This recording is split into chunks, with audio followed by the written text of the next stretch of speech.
Okay, episode 3 of answering your questions about gender and sexuality with me, John, and Maddie. You introduced me. What was I supposed to say there? I don't know. I don't know. Anyway, we're Yeah. getting into it. I got a lot of questions about sexuality, gender identity, various questions. So many questions about trans stuff. Like, Abortion. way too many questions about trans stuff. Anyway, so I'm going to try answer some of those questions in this episode. So before we start, I'm just going to give a warning. This is a very contentious topic. It is very contentious in the culture wars. We're going to be talking about a lot of positions. A lot of positions that, again, we do not necessarily hold. What we are trying to do is we are trying to talk about the positions that autistic people hold. We are not endorsing these. However, many of these positions are considered by many people to be controversial. What we are trying to do here is give a description, not an endorsement. I feel like it's necessary to say this given how contentious these issues are in the culture war and how fraught things are at the present moment. And yeah, so just understand what we're doing is describing, not endorsing. If it's important to like understand these types of things first of all, because it's just important to understand what the actual state of the ground is and what reality is. Understand that we aren't attacking you, we aren't attacking anyone, we're just saying this is what the state is. Now, in the last 2 episodes, I've been giving a lot of numbers and percentages and things like that because on those topics, that's been very easy to determine, for me at least. The numbers on these topics are much harder to determine, and because these issues are so present in the culture war and so talked about, it is very contested ground and opinions rapidly shift. So I am probably not going to give as many firm numbers as I was giving, mostly because those firm numbers will probably change in 6 months. So I've been tracking this since 2014, but only significantly since 2016. And in that time, the numbers have fluctuated so rapidly and so wildly on various autistic opinions that I don't want to say 40% of autistic people think this, because that number will probably be wrong in 6 months. And if you listen to this podcast 6 months later, I don't want you to get the wrong impression about what the actual state of reality is. The other numbers I found were pretty stable and pretty consistent. These numbers I have found are not stable and consistent. If you do hear me give a percentage, that's because it's generally a stable and consistent thing, but otherwise, I'm just going to talk in vague terms of lots, or a majority, or a slim majority, or a vast majority, and just understand that these things can shift and probably will shift. Another really important thing to note for this episode, I am only talking about autistic Christians. So, as you will find, the opinions of autistic Christians and the opinions of non Christian autistics differ quite significantly on some of these issues, and I don't want you to get the wrong impression that this is what autistic people think. This is not what autistic people think, this is what a very specific subsection of autistic people think about these issues. So, don't take these conclusions and think these apply to all autistic people, because I know for a fact they don't. And I know that Christians are anomalous with respect to a lot of these issues. Another thing to note is I've found, especially when it comes to like autistic men, they don't really think too hard about these things, and they're often just shooting from the hip when they give me answers. And often, as soon as I start to push back, they'll go, okay, look, I haven't thought deeply about this, and things like that. And so don't take these as the deeply considered philosophical ponderings of people who have invested a lot of time and effort into thinking about this subject. Think of this as people's sort of reactions shooting from the hip when John is interviewing them and says, "Hey, what do you think about gender?" um, just because they give an answer doesn't mean it is a particularly well thought out answer, or that they've considered any of the edge cases or the caveats, or whether they know the various states of arguments on either side. I just want to make it very clear that when I'm explaining this is basically me trying to relay what other people have said to me or what other people have posted online. Another disclaimer, we're going to be talking about trans issues and autism. And specifically in the trans discourse that exists, autism gets brought up a lot. And it gets brought up a lot by a lot of people who understand neither trans issues nor autism. Just to be True. very blunt with you, a Yeah. lot of people who talk about trans issues and autism and the various intersections of these things understand neither topic and aren't really interested in autistic people or trans people. They are mostly interested in using autistic people as a cudgel with which they can beat trans people.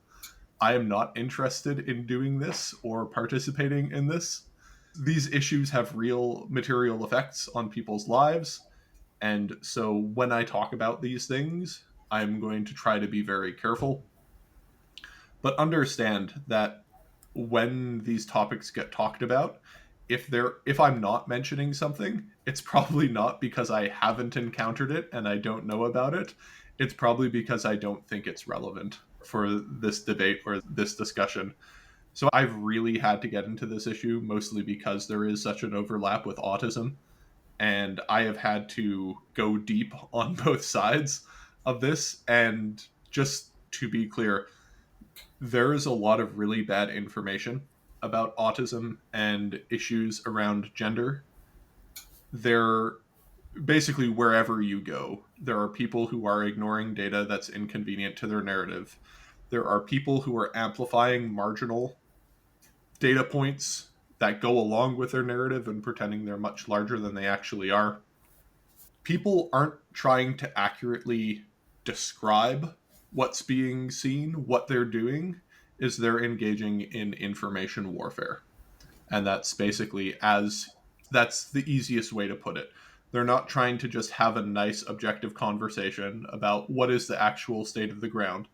They're engaging in information war. And when you're engaging in information war, you are motivated to flatten distinctions, to ignore contradictions, to flatten complexity, and to try to make everything fit your narrative. And these issues simply don't fit into nice, clean narratives. So I've been pretty intensely surveying this information since 2016 ish, and it's extremely complicated, to say the least. And if you are looking for good information, you probably shouldn't look for it in places where people think they're in an existential battle for their lives and livelihood, because those they're not going to want to talk about anything that makes things complicated. Or if it's like their entire career to push anti-trans stuff, they're not going to want to talk about things that actually make stuff a little more complicated for their position, Yeah. because when it comes down to it, again, this issue is not a bunch of people just trying to figure out what the truth is. These are people like grappling for their very existence in some cases. And so just understand that many of the things I'm going to be presenting here are my analysis and probably won't fit cleanly into any one specific category. Mm, And especially because these are coming from Christians, are probably not going to fit in with a lot of activist narratives from the pro trans side. Mostly because Christians, just to put it bluntly, haven't exactly been on the pro trans train for very long. So, like, when I'm presenting information, it's going to often be from people who aren't on that side. Anyway, all of this is to say there's a lot of genuine complexity to this. There's a lot of things that you really need to pay attention to. And when you only get your information from people involved in information warfare, you are probably not going to come out with super accurate understandings of what the actual reality is. You are going to come out with talking points that are needed to combat what is perceived as the larger threat. Now, many people that I have talked to about these issues have said, "Ooh, you probably shouldn't talk about this." And the reason they say you probably shouldn't talk about this is because autistic Christians don't always come off in the best light in autism circles when you talk about these issues. So, that's to I say, mean, like to a certain audience. yes, yes. The online autism community and the autism community in general is pretty open and tolerant of trans people and very pro trans and very accepting of trans people. Mhm. Autistic Christians, it gets a little more complicated than that. And because it gets a little more complicated, people have told me don't talk about this because this will make autistic people not like autistic Christians if they say something that is negative. I understand that objection. However, I think that the best way to address what you perceive as a concern is to talk about it, not to pretend it doesn't exist. When it comes down to it, like we just need to talk about the things as they exist, not in the way that perhaps you want them to exist.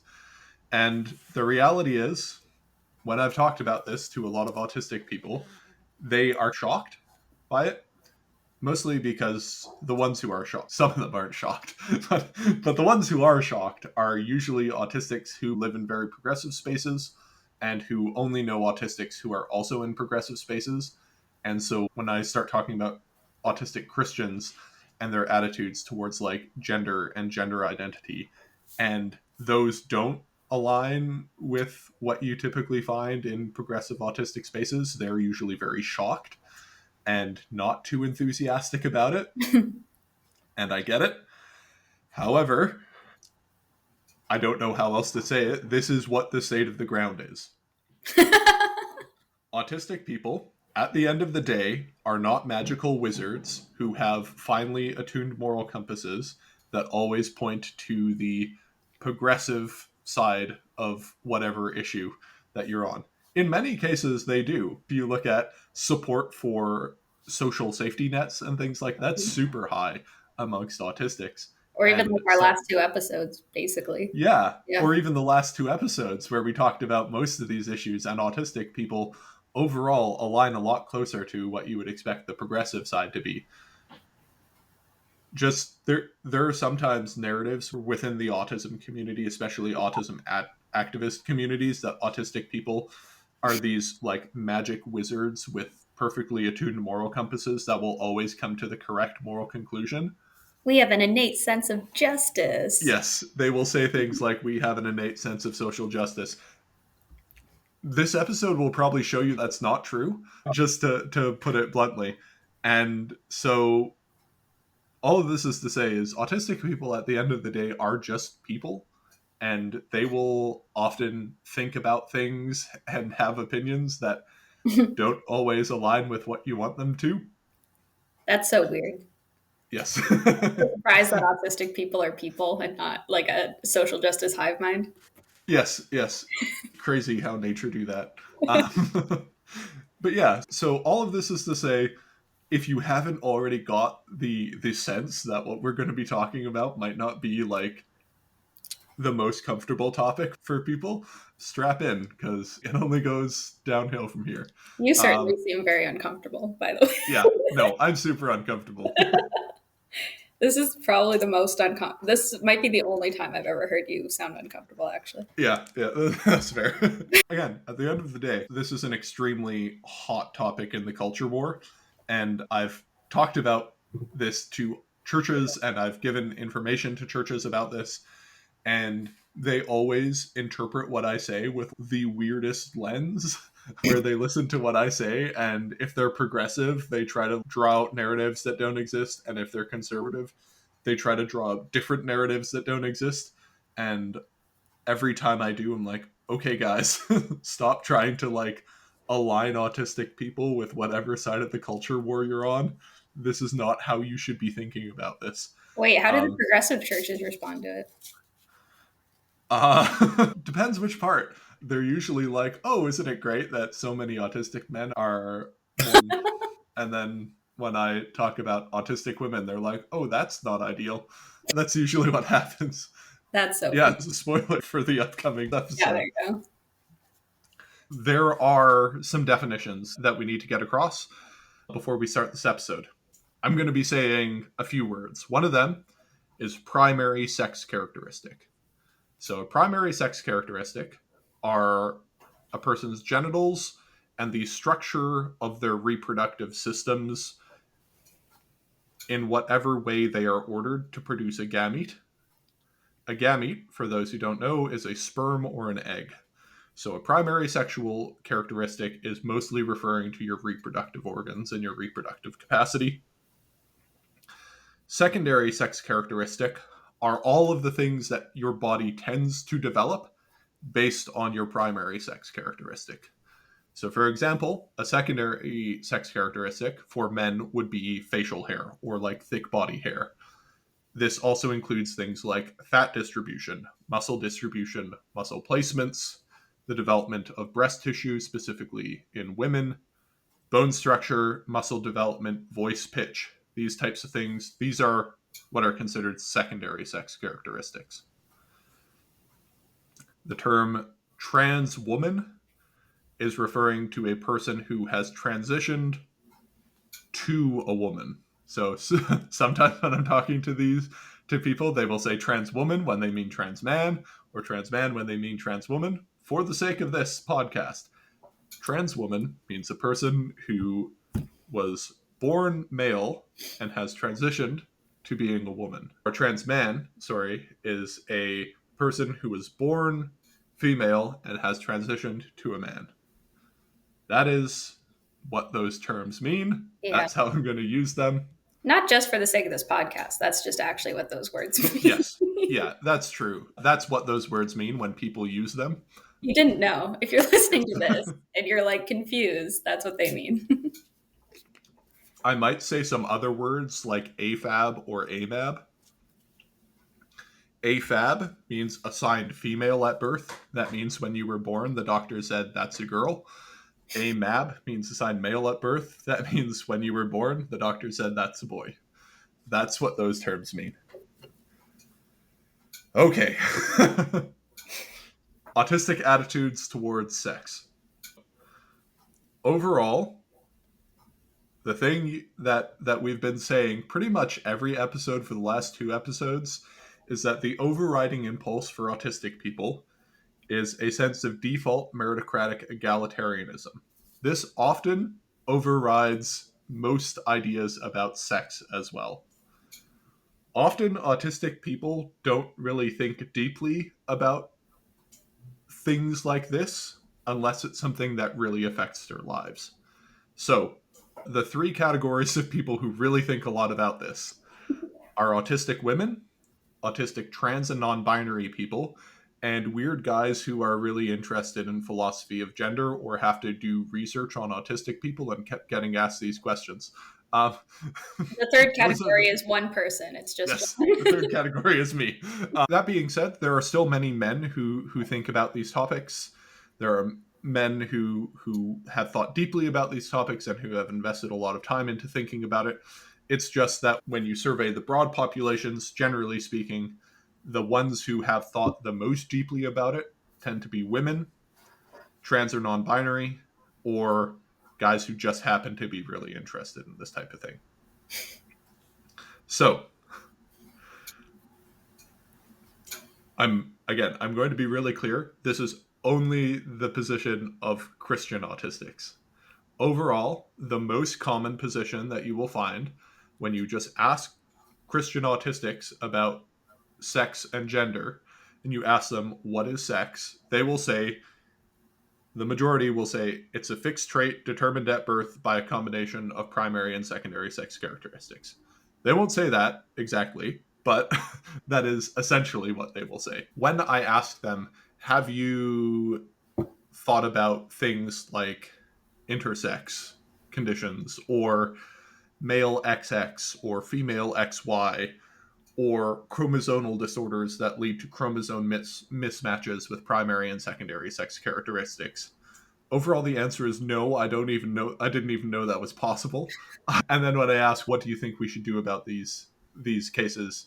They say, even though I think, generally speaking, sex is a fixed characterization determined at birth by a combination of primary and secondary sex characteristics, they will say, but in the case of a weird exception, just do whatever makes sense. That's the overall attitude. So Normal opinion. when you bring up something like Diller-Cass syndrome or complete androgen insensitivity syndrome, they will say something like, I, I don't know where that would fit. Just, do they look like a girl? Sure, they're a girl. And it really doesn't get much deeper than that. So most of them, when they're defining sex, will just say, it's what you're born as, and leave it at that. Now, when you just ask them for an off the cuff answer, that is pretty much what you'll get, with one exception. And that is progressive and leftist Christians who are either trans or trans allies or have been invested in this discourse. When you ask those, they will typically, when you ask them what sex is, they will give you a cluster trait understanding of sex. And I'll explain what that means in a little bit. When you ask most autistics about what they think about a cluster trait of sex, so they'll say sex is fixed at birth, determined by primary and secondary sex characteristics. When you ask, what do you think about this definition, which is a sort of cluster trait definition, and they'll usually say, yeah, that makes sense. I could see why you would want to use that taxonomy. Like, I don't have any strong objections to it. But they will also typically say some of the clusters aren't fixed, but like some of them would be fixed, wouldn't they?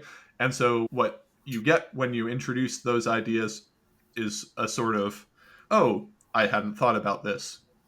I need to give this more thought. Usually when they come back to you, when I ask them, like, hey, have you given it more thought? What do you think? They will usually still stay with the fixed definition of sex. And they will usually also be saying things like, I'm willing to concede or I'm willing to make exceptions for edge cases. I don't really know how best to deal with that. That's not my specialty. Leave it up to the doctors to determine that. Take the people who have the necessary qualifications and give them the deciding power. It's that default meritocratic egalitarianism that comes in, where their attitudes on sex are basically like, whatever makes sense and whatever works. Usually bringing up counter arguments with people who haven't thought deeply about these issues is also, I don't know, wrestling a toddler, because they haven't thought about it too clearly. And if you've thought about it a lot, you're like, what about this edge case? And what about this edge case? And you just said this. Have you considered that there is this problem when you make that? And usually they're like, no, I haven't. But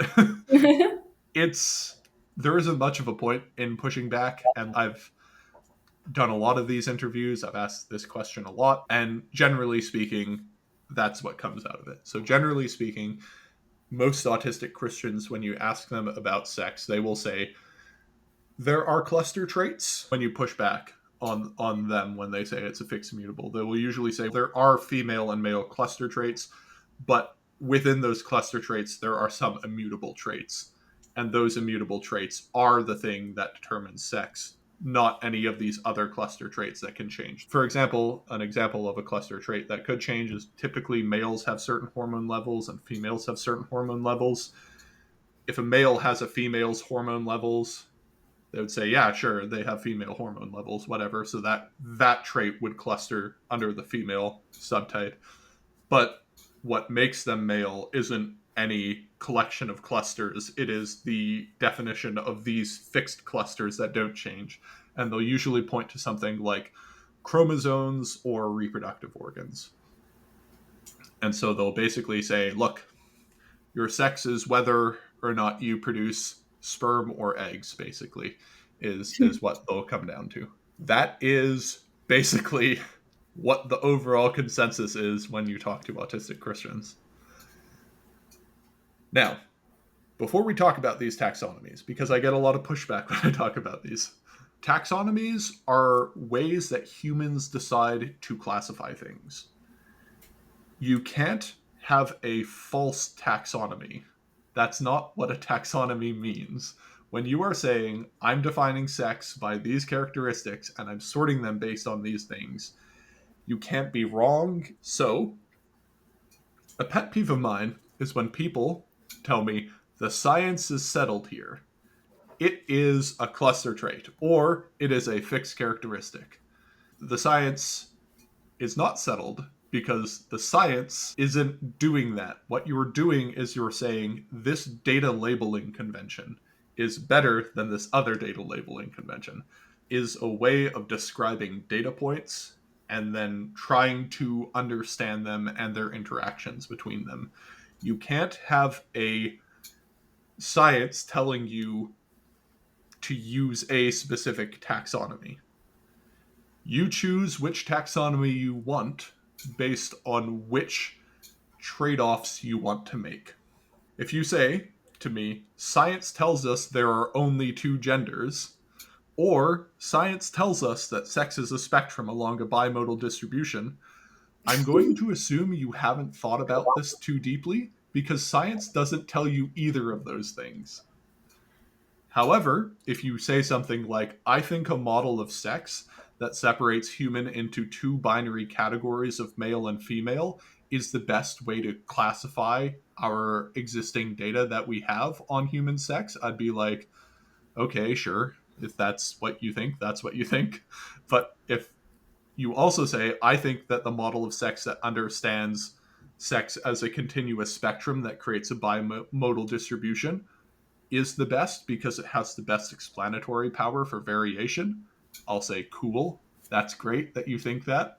But science doesn't tell you which one to pick. People tell you which one to pick, and you choose which model you pick based on which you think has the most explanatory power, which you think is more accurate, which you think better handles edge cases, and which you think is more socially useful in everyday life.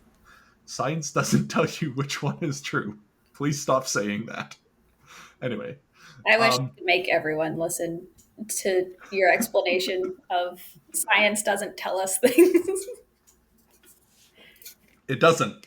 That And was it good. especially doesn't tell us something when it comes to sex. There is no model that is perfect. Every model you choose is going to have trade offs and drawbacks. There are things each model does well and each model doesn't do well. That doesn't make a model false if it doesn't handle a classification category correctly.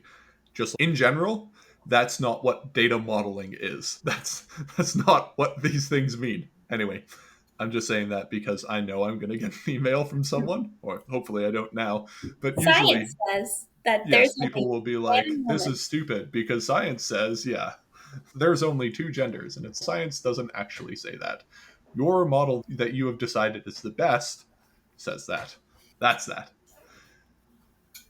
Okay. So, the autistic Christian view that is most common is sex is a fixed trait. So, this is often even a common view amongst autistic Christians who are trans inclusive. So, this isn't just people who are anti-trans. These people also include trans inclusive people. What they are trying to say or what they are trying to get across is that the best way of categorizing sex is basically around how your body is oriented to create gametes under normal conditions. So again, a gamete is a sperm or an egg. So whether you produce a small gamete or a large gamete. And so they would say the definition of a male is a person whose human body is oriented towards the creation of a small gamete. And a human female is a human whose body is oriented towards the creation of a large gamete. That is how they would define male and female. So that is the only thing that they would define. And again, they would emphasize under normal conditions, which means if you have an fertility issue or if there is some reason that you don't produce these things, they would say under normal conditions you would produce one or the other. And whichever one you would produce under normal conditions is what determines your sex. So, for example, a male eunuch does not produce small gametes. However, they're still male because under normal conditions they wouldn't be a eunuch. So they would still produce a small gamete. Not to get too sidetracked, just complaining about like things people say that are annoying, but the whole like I don't know, anytime someone's yeah, women have female reproductive organs, and then someone comes in the comments and they're like, I had a hysterectomy. Are you saying I'm not a woman? Yes, specifically, they are not saying that. When they are saying that under a normal condition, you wouldn't have had a hysterectomy, or if your uterus just doesn't develop in the womb for Yeah. whatever reason, that doesn't mean you're not female. That means something interrupted the process. So, for example, if you were to take a factory that was designed to build iPads and then you like broke one of the machines, that doesn't mean the factory still isn't designed to make iPads. It Yeah. just means one of the machines inside it is broken. And you may not be able to fix the machine, and it may never be fixed, but it's still an iPad factory. That's like the analogy they would use. Mhm. When they look at things like intersex or edge cases, they were like chromosome disorders where your external sex characteristics don't match your chromosomes. So you look like a man, you have all male secondary sex characteristics, you have male genitalia, but you have XX chromosomes. And then complete androgen sensitivity syndrome is the other way around, where you have XY chromosomes, but all of your external features are female or would align with the primary and secondary sex characteristics. So for those edge cases, they would say, look, under normal conditions, if this disorder wasn't present, your body would be oriented to produce one or the other, and your sex is what that orientation would be if you didn't have this condition. So they would say that female XY, or complete androgen insensitivity syndrome, this model would categorize that as a male, and they would look at other conditions by basically again asking, is your body oriented to produce small gametes or large gametes? If it's small, you're male. If it's large, you're female. That is the only condition. That is the only trait that we look at. That is the best way that I can explain the most robust view of this view of sex that autistic Autistic. Christians Yeah. typically have. Because again, this is not the case in the larger autistic community. Yeah. It's Just it the gets ones you talk complicated. to. Yes. Yeah, this is just the ones I talk to. So, these people are also willing to say that yeah, like matters of sex are complicated and there are many variables and like you could be a male but look completely female. It's possible for that to happen, but that doesn't mean you're not male. It just means that something went wrong and now you look different. They'll often say that intersex people are generally speaking detectable as one or the other. Like intersex is a very large category of different things, and typically intersex people do prefer to say they are one sex or the other. I've interviewed a handful of them, and they every time they've been like, I am intersex but I'm male, or I am intersex but I am female. And yeah, so usually the reason given for why do you hold this view, like when you ask, why do you care? Like, why would you care that you can't change it? They will typically say medical care, or they will typically point to medical care and childbearing as the two reasons to be like, look, if you were born male, you are not ever going to get pregnant. You can't. You don't produce eggs. That's not how this works. Pregnancy is very important. It's very important for lots of things, but mostly producing offspring to carry on the human race. This is something that we care about deeply. And then there's medical concerns where males have unique medical concerns that females don't, and vice versa. Mhm. And so typically, when you ask them, why do you hold this view, they will give those two explanations. Often you'll have to give them a little bit of time to think about it and get back to you because, like I said, they typically don't think about this when you ask them off the cuff. Right. I don't know. I just think that makes most sense. So, okay, I'm going to give you a few days to think about this and then come back to me. Yeah. So the next most common view is sex as a bimodal distribution or a cluster trait. So I typically only see this view adopted by progressives, and usually not all progressives, usually a subset of progressives who are particularly aware of trans issues. Mhm. So these people, pretty rare amongst autistic Christians. However, they do exist, and I've talked to many who hold these views, and so I think it's important to also explain this one. If you're listening, So, hey. yes, if you're listening, we also hold your view. Uh, We hold everyone's views. yes, we hold your view, the listener. But this view basically says that sex shouldn't be defined by any one fixed trait because what makes sex is a collection of traits. And these include secondary sex characteristics like breast tissue, facial hair or lack thereof, voice pitch, fat distribution, hormone levels, and a whole bunch of other factors that can easily be changed. Mm. And primary sex characteristics involve internal reproductive organs and external reproductive organs. And those things can also be changed to look like one or the other. And they will say sex is the sum of all these factors and not reliant on any single one. So, for example, if you are born male, you have XY chromosomes, but if you have the hormone profile of a female, if you have the same amount of breast tissue as an average female, if your voice is pitched to be like the average female, if you have the fat distribution of an average female, you have the hormones of an average female, you have all these other characteristics of the average female, but you have XY chromosomes that make sense to call you female is the basic argument because the whole reason we use sex is to classify and characterize people. And if all your traits, except for chromosomes, which you can't detect with your eyes and you can't detect without pretty extensive DNA testing, if you can't test those, then what's the point of this? Practically, the best way to go about things is to basically say, look, you take all your traits and you add them up. Which camp do you fall closest into? And so this is often where you'll get the phrase sex is a bimodal distribution. And what a bimodal distribution is, think of a bell curve, but instead of one bump, there are two bumps. And you think on one end is like female and one end is male. What you'll get is you'll get two bumps, one closer to female and one closer to male. Most males will end up near the male spectrum. Most females will end up near the female spectrum.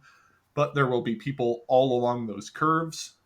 Most people will be primarily in one spot, and most people will be primarily in the other spot. But that doesn't mean that you won't have people in between or somewhere else along the way. And where you fall in that curve is determined by all these sex characteristics, primary and secondary sex characteristics. For those of you who couldn't see John's hands when he was describing that just now, it's the kind that looks like a Bactrian camel and not a dromedary camel. There you go. So for those who also know what those camel specifications are, It's the camel that's with two humps instead of one hump. yeah, exactly. And so they'll say that this is the best way of describing things because one, it's the most inclusive because this allows you to basically say, look, everyone fits along this curve somewhere, and if you are an exception, great. That just means you're on a different place in the curve than other people, and that doesn't mean you're better or worse. That just means you're on a different part of the curve. They'll also say that this is practically how we do things in real life. Because in real life, when you're trying to determine the sex of a person, you don't look at their chromosomes, you don't look at their genitals, hopefully. You look at a constellation of other factors. And these constellation of other factors is what you practically use to determine sex. And so that's how we should practically determine sex. And particularly in this case, or in these cases, they will say, I prefer this model because it is more inclusive of edge cases and it is more inclusive of trans people and of people who don't fit into a binary categorization system. And so those are the two views. Like I said, the one that's most common is sex is a fixed trait. However, there are those who have adopted the sex as bimodal distribution or cluster trait. I didn't really see a whole lot of people adopting this view in 2016. It has gone up since 2016, but only gone up in progressive circles. It has not gone up anywhere else. So if you are in a progressive circle, the chances that you will encounter this view go up as time goes on from 2016 onwards. But yeah, that's those are the two views. When I've asked autistics which view do you like more, which view do you like less, they will give various reasons, and the reasons they give, and then I'll say, why don't you like the other view? And they will basically give these reasons. Again, don't at me. This is their self-report, not me telling you what I believe about these models. Typically, the people who reject sex as a fixed binary will say, this doesn't do a very good job accounting for intersex characteristics or edge cases. They said it's bad, and a lot of them will say it's just bad to classify a person based on an immutable sex characteristic as just a general point. And they'll say classifying people by where they fall in a human dimorphic sexual reproduction dyad is bad because that fails to account for all the people who can't reproduce or who were born without the ability to reproduce. They will say classifying people on based on the reproductive organs doesn't work well because you can't see them and it doesn't make a lot of sense, and so we go by secondary sex characteristics. They'll often point to this doesn't do a good job of describing trans people or non-binary people, and they will say, look, trans people who have gone through medical transition have characteristics of the opposite sex, so why shouldn't we just say they're of the opposite sex? It makes more logical sense to just call it what it is rather than introducing a set of ideas that don't allow us to acknowledge this complexity. And oftentimes they'll say something more or less like saying someone is more or less female isn't a bad thing. So to say that someone or to say a woman is less female because she has PCOS, so her hormone levels are different, isn't a bad thing. This isn't a judgment against her. This is just, describing what it is. So yeah, she would be less female by virtue of having a hormone profile that is less in line with the average female, but that's not a bad thing or a good thing. It's just a plain statement of fact. They'll also say that nothing in nature is a fixed binary. Everything natural doesn't fall into two neat categories. Why should we expect sex to fall into two neat categories? And yeah, that's basically the reasoning you get. When I ask the people who hold to a sex as a fixed trait, and I say, why would you reject the cluster trait view? They'll basically say, look, sexual reproduction in humans is dimorphic. You can't get away from that. You're either one side or the other. And the reasons we classify sex is because of the implications for sexual reproduction. While not everyone can sexually reproduce, this is the best taxonomy because this is a really important thing. They will often emphasize pregnancy and child rearing as being a very big deal, and only one sex gets pregnant, and so only one sex plays that essential role.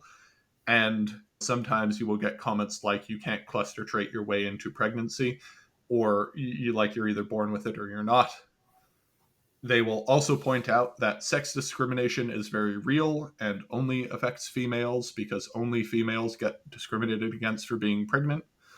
And they will say that denying that sex is binary is bad because you're erasing this real distinction. And if you say, hey, it's all a spectrum and anyone can be anywhere on it, that gives more cause to people to be more discriminatory because they can say, well, you could just change these characteristics. things like that, they'll often say, look, objections to the inability to sexually reproduce doesn't really affect things, and all we're really saying is your reproductive system is broken, not that it's bad. It's just like saying if you're a human and you don't have legs, we're not saying you're not a human. We're saying that under normal conditions you would have legs, so you're still a human. It's cool. That doesn't make humans non-bipedal. And yeah, they'll bring up intersex people and say, look, intersex people don't cause a problem for us, and turning things into a bimodal distribution to account for intersex people doesn't make much sense because it doesn't actually fix what the problem is that we're trying to address, which is one side of the sex dyad gets pregnant and one side doesn't.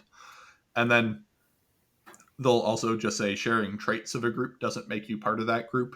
It just means you share a trait with them. Like you can, if you change your hormone profile, like if you took an enormous amount of testosterone like a bodybuilder and just blasted yourself with a huge amount of test, and your testosterone levels were more in line with an average male gorilla, that doesn't mean you're part gorilla. That doesn't mean you're on a spectrum between human and gorilla. That just means you've taken way too much testosterone and you should stop. That's basically what they'll say in these cases. And then also they will bring up, typically this will get brought up by people who have these conditions. So they will say things like, it's deeply insulting to say having PCOS makes you less female. Just because you have higher T or have problems reproducing doesn't mean you're less female, and I don't like the implication that I'm less female. They will say things like telling a man that they're less of a man or more of a woman based on a random trait is bad and regressive, or Yeah. things like taking steroids technically would make you more of a man if you are a woman, or even more of a man if you are a man. And that doesn't really make sense. Like, why are we including these rapidly changing things that can be manipulated so easily into our definition of sex when the important thing is to basically say medical treatment and pregnancy? And yeah, that's about as thorough as I'm going to go on this topic. That was very thorough. So, yeah, any questions about that treatment of autistic attitudes towards sex? No, that was very thorough. That was good. Yeah, autistic attitudes towards gender. Gender is where things get a lot more complicated. So, gender is Really where tensions tend to get a lot higher. surprising. Yeah, so I think just before I start talking about these, one of my theories about autism that I really can't prove, but I think is true just because I've been dealing with this for so long, is that I think the way that gender is conceptualized and self-conceptualized might actually just be fundamentally different for autistic people than for non-autistic people. I can't prove this. However, just No. going off vibes that I Yeah. get when I talk to autistic people and talking to non-autistic people, it's really different. I think the reason for this is a very large part of gender is socialization. Mhm. And autistic people are notorious for not responding particularly well to socialization. And so I just think that when you talk about gender and autism, things get very complicated just because that socialization aspect doesn't always take, and it doesn't always take in the way that people expect. And so you don't really get normative gender expression from autistic people. And I think just the way that they think about gender and they think of their own gender is very different. And we'll talk about a lot of the complications that come with this. So, we did say that most autistic Christians believe that sex is fixed. They have many different attitudes towards gender. Now, their attitudes towards gender are very heavily contingent on a bunch of factors. Most of them are not that they have autism. So, most people's conception of gender is heavily influenced by where they live, like their geography. Are they from the UK? Are they from America? Where in America are they from? Are they from Canada or Australia? Where in those places are they from? Their political orientation. Are they progressive? Are they conservative? Are they leftist? Are they socially conservative? Are they socially progressive? Do they fall somewhere in between? Another really big factor that I found is whether you've been pregnant or may become pregnant. That tends to affect autistic self conception of gender a lot. Also, your gender. Are you a man or are you a woman? Yeah. Also, really affects how you think about gender. Are you just saying the men haven't thought about gender? We'll get to that. It's not that we don't think about gender, it's that gender is a little different for us. A lot will depend on your relationship to your own gender and whether you have gender dysphoria or something like that, or whether people who have gender dysphoria. It'll also change based on your proximity to sexual violence or gender based violence. So, if you have experienced gender based violence or things like that, or you have friends who have, typically autistic people's attitudes pretty drastically shift on questions of gender when that is like a real thing they have to contend with. And denominations. So, That's a lot of factors. yeah, denomination, especially if you're very progressive or very conservative, that will really affect how you self conceptualize and conceptualize gender. But yeah, so the most common positions that autistic people have in order of preference, and again, I'm not going to give precise numbers because these will probably change within 6 months because they change year by year. Gender, so the most common position is gender is a fixed trait. So they'll say a man is an adult human male and a woman is an adult human female. That's the most common position that you'll get. The next most common one is that gender is a sort of cluster trait. And then after that, you'll get gender is just all a social construct that is not fixed to sex at all. And then you'll get gender is a social construct that is fixed to sex. So the four most common position: gender is a fixed trait based on sex. Two, gender is a collection of clusters. Three, it's completely socially constructed. Four, it is socially constructed based on sex. Those are your four positions that you'll typically get. Attitudes towards gender in Canada and the US. If you are liberal, left, or progressive, you are most likely going to endorse an idea of gender as a social construct. If you are conservative, you're going to be more likely to endorse gender as a fixed trait. There are, of course, some exceptions to this, but just generally speaking, the most, if you identify as progressive or conservative and you live in Canada or the US, I can pretty much guess what your position will be on gender before I interview you. In Europe, it's a little different. So, in Europe, specifically the UK, I have found that I can't guess very well what your position is going to be based on your political orientation. It's all over the map. Progressives in general are more likely to endorse the idea that gender is a social construction, and they are often not willing to move on that position or reconsider and have a very strong allergic reaction to the other options and will be like, no, absolutely not. Gender is a social construction. I am not willing to consider other positions. I've generally found, though, that conservatives, while they are more likely to endorse a fixed trait, they often don't understand what gender as a social construct means. So once I explain to them what gender as a social construct means, if they are intellectually curious and open, they will typically be more willing to adopt parts of that. So they'll say, okay, yeah, like some parts of gender are social construction. And once I spend like an hour or two explaining to them what this means and how it works, they'll say, okay, sure, some parts of it definitely are. Like clothing, for example, is mostly a social construction. And they'll be happy to concede that. But generally speaking, I found that progressives aren't willing to concede the other point when I try to explain it. But yeah, that's generally speaking how it goes. How often do you spend multiple hours explaining to conservatives what gender as a construct means? I have done it way more times than I can count. Um, Okay. usually it'll be autistics being like, "What does this even mean? Like, why are they explaining this?" Or they will make the crucial mistake of saying, "Only an idiot would believe that," and I'll be like, Mm. "Wait, do you actually know what that means? Because I don't think you know what that means, and it's really important for me that before you call someone an idiot, you understand why you're calling them an idiot." Never say a reactionary argument to John. Yes. It will turn into Yes. the longest couple hours of your life. Yes. You've just triggered my trap card, being slightly wrong about a topic I know a lot about.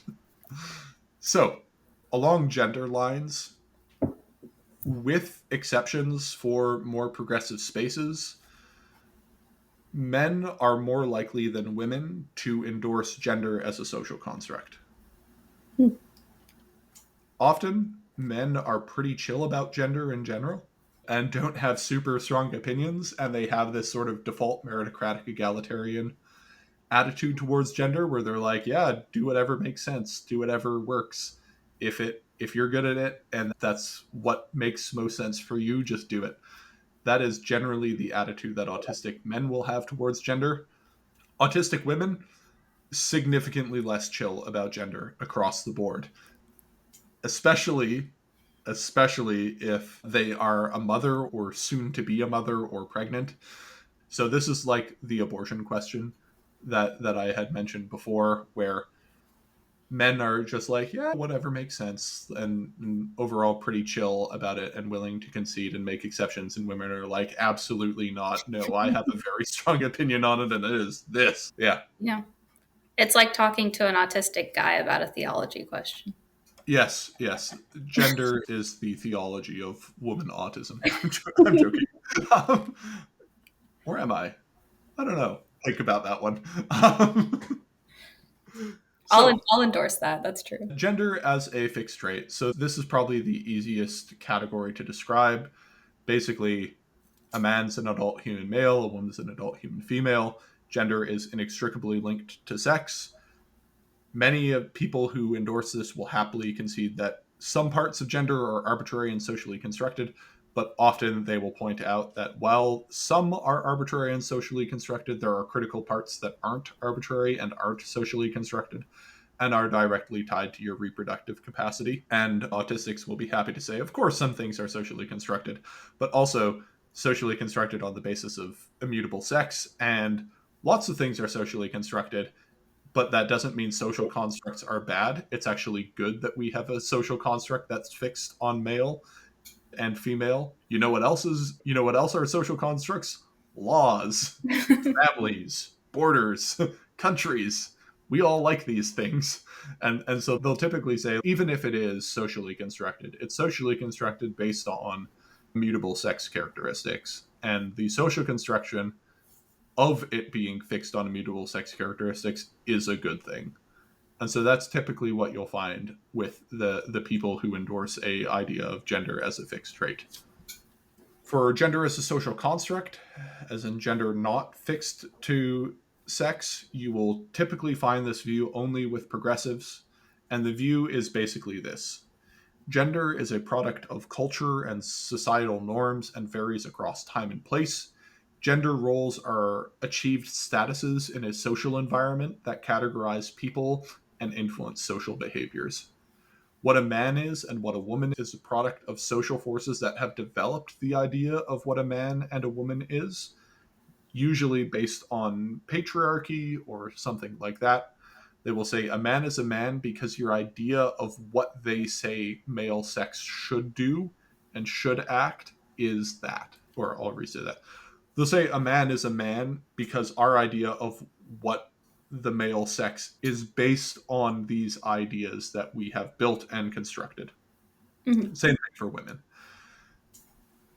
An example of this is when someone says, "You're not acting like a man" to a male.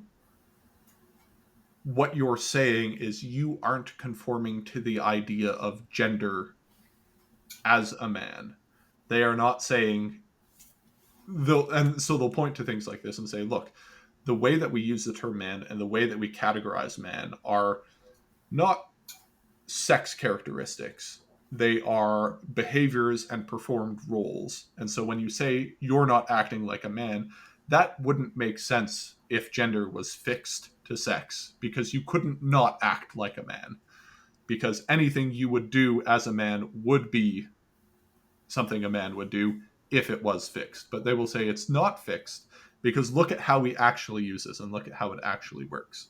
And they'll basically say we have the ideas of what men and women are based on society's expectations for men and women, based on there are many roles for men and women across time and culture, many different types of clothing styles, behaviors, acceptable roles. Like, in modern North America, men crying is taboo, but in the ancient Near East, a man crying was showing his like emotional vitality and stuff like that. David's running all over the Bible crying on everything.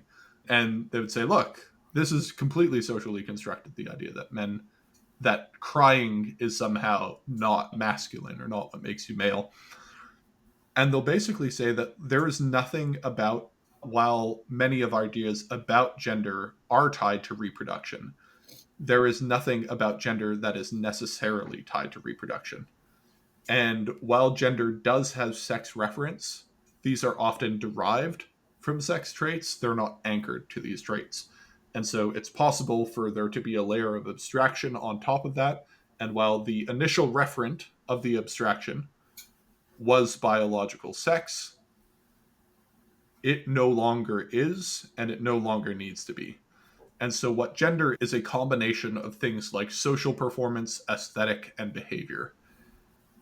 And because it is a combination of social performance, aesthetic, and behavior, it's very easy to change between these things, because all you would need to do to stop being a man and start being a woman would be to change your social performance, your aesthetics, and your behaviors to be in line with the social idea of woman, rather than actually change your sex or something like that. So, editing John here. I realized now listening back to this that I accidentally skipped over a portion of my notes when I was describing this, so I missed this part.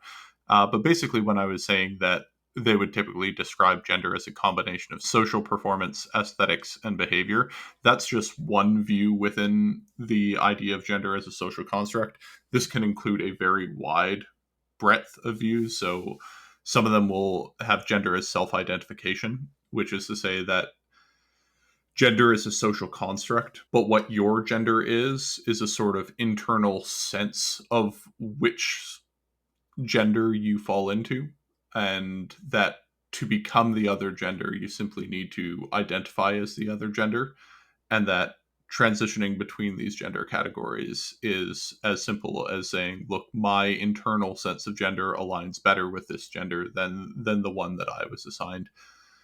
It will also include gender abolitionist ideas, so ideas that gender is a social construct and therefore gender should be done away with, and things like that, and a very wide breadth of different ideas.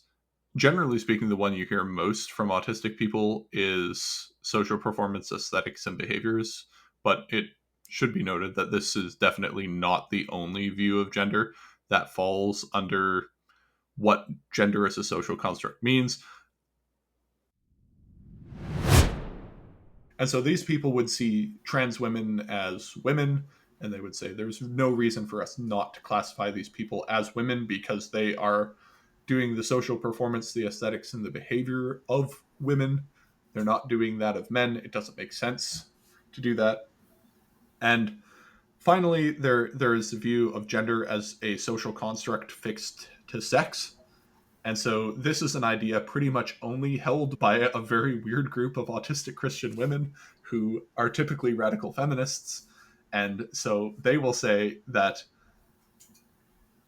basically the same view as I described above, except they will say that while gender is a social construct, it is a social construct based on sex, and specifically patriarchy and sex oppression.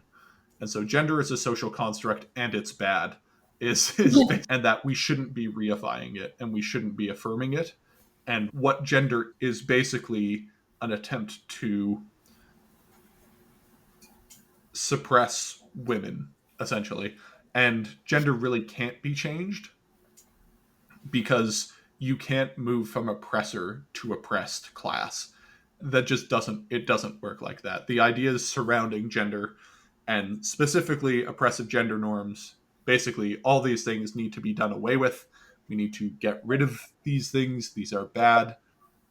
But also, we need to recognize that the reason they're bad is that they're based on a fixed immutable sex characteristic, and primarily women's or ability to reproduce and carry babies, and the fact that they're weaker, and so they can have things imposed upon them and stuff like that. So within some of these views, they allow for gender transition. So they would conceptually allow for the idea that you can change your gender, but the way that autistic Christians conceptualize the way that can change gender is different. So you'll have four main views. The first main view is gender as self identification, which is to basically say the only thing that you need to become the other gender is to assert that you are that gender, is to self identify as that gender. So if you are a male and you say, I feel inside of me that I am a woman, you then are a woman. So this is typically referred to as self ID. It is often a little more complicated than that. Like they'll typically say there might be some other conditions, or there might be like a process by which you go through that. But typically, self ID is the idea that what what allows you to go from one gender to the other is the self identification of that gender. So the next idea is one that I've called gender as citizenship, because I think that was the best way it was described to me, which is basically saying think of gender as two different countries that share a border. Citizens of one country can immigrate to the other, but just because you've moved across the border doesn't make you a person of that gender yet. You have to go through a sort of naturalization process where you learn the customs, you learn the rules, you adopt the behaviors, the customs of that place, and Memorize the after Constitution. yeah, memorize their gender constitution. And after a certain time in that space, and after a certain process in that space, you essentially naturalize and become that citizen. Get naturalized as a woman. Yes. Basically, that would be the conception, where you are able to cross the border into the other country. But just because you've crossed the border doesn't mean you're a citizen yet. But you can, through a process, become a citizen. And that's basically how it goes.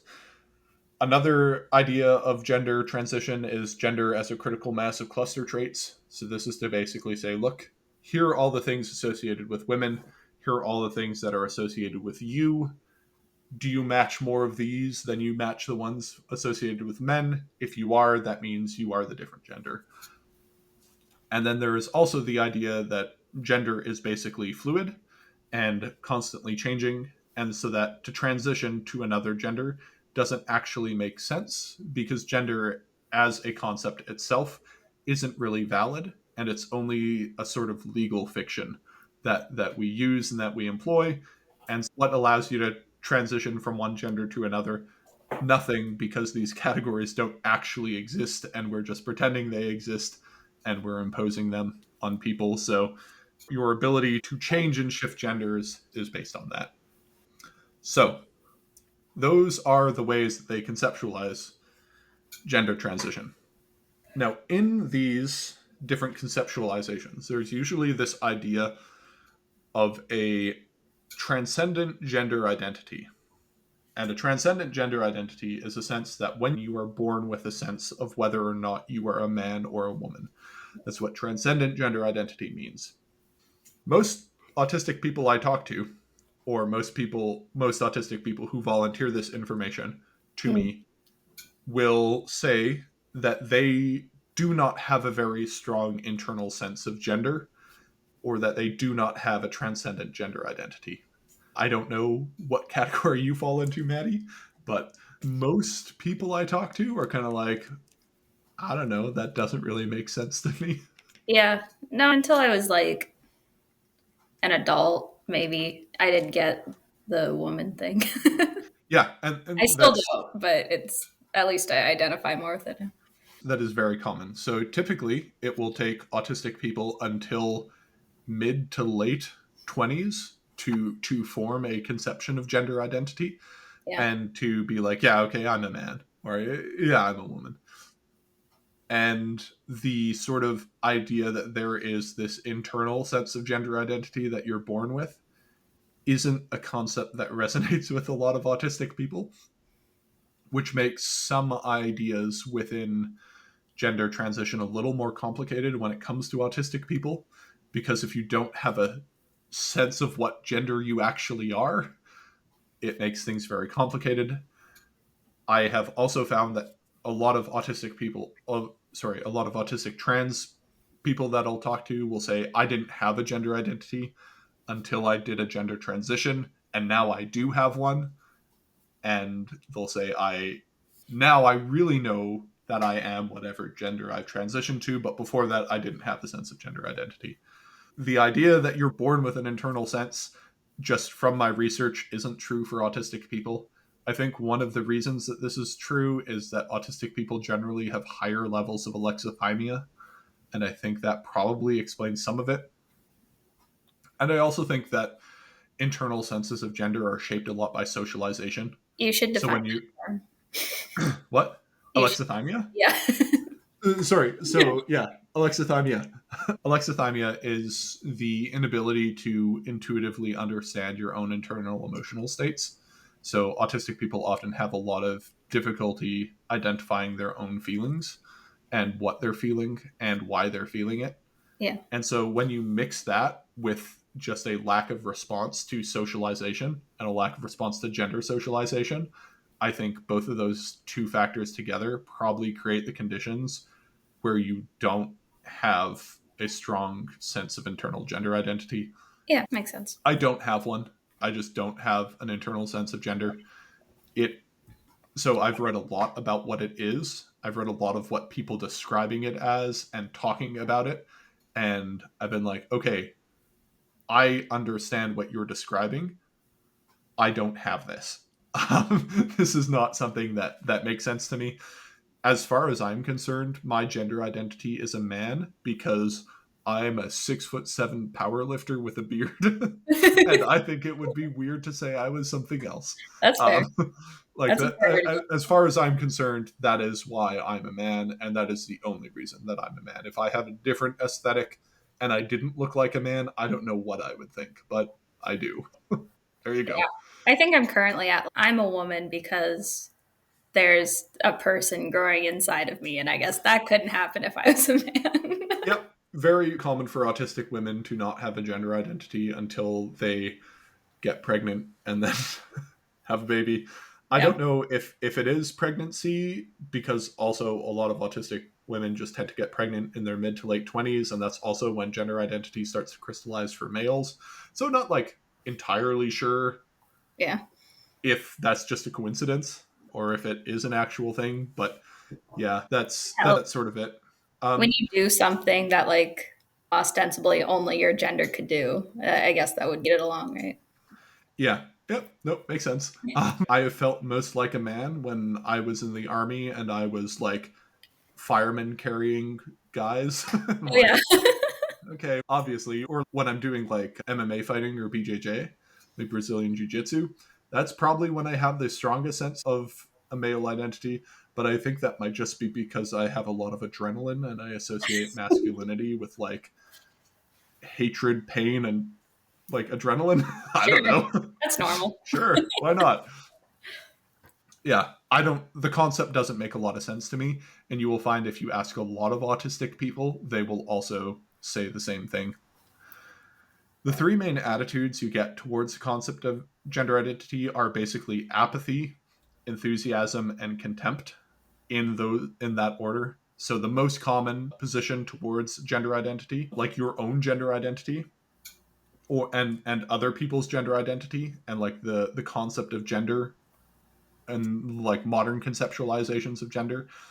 The most common one that you get from autistic Christians is apathy. Like they're like, I don't care what you think. I don't really care what other people think about me. Gender is just not, I don't care. It's basically what you get. Many have simply not spent a lot of time thinking about it, and it's not a very big factor for them. A lot of them will just say, like, I'm a man, why wouldn't I be? Kind of thing, where they basically just say their gender identity is what their sex is, just because they haven't thought about it far beyond that. Others might be a lot more thoughtful and say, I've chosen a position of apathy or neutrality because I've thought a lot about this and I just can't parse it. Or I've thought a lot about this and I can't parse where I would fit into it or what I really feel about it, because it's all very complicated. Or they'll say, I just think of gender as this weird social abstraction. Autistic people are constantly dealing with fake, made up rules. And a lot of times, autistic people will be like, oh, this is just one of those other fake, made up rules that I have to deal with. Whatever. Don't really care too much about it. It's just, I have to care about gender identity when I'm in my progressive spaces because they care about it.